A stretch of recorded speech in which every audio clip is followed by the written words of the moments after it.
پروفسور خدایبردی خالق نظر، دکتر علم‌های تاریخ، دیپلمات و سیاستمدار تاجیک، سابق وزیر خارجه و وزیر مهنت و شغل اهالی تاجیکستان، رهبر سابق مرکز تحقیقات استراتژی، روز 14 ایون به سن 70 رسید. خدایبردی خالق نظر 14 ایون سال 1951 در شهر خاروق به دنیا آمده. سالهای 1975 رشته شرق شناسی دانشگاه دولتی تاجیکستان را ختم کرده است.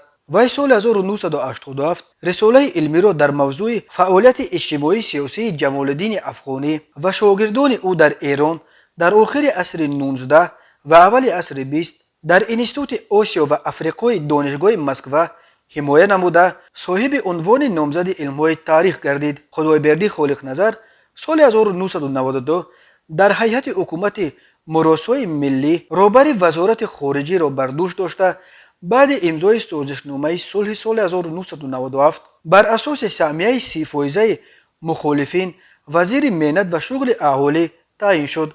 او بعد ترک حکومت به کار علمی گذشته و از سال 2014 تا 2019 مرکز تحقیقات استراتژی، یک نهاد تحلیلی وابسته به پرزیدنت تاجیکستان را رهبری کرد.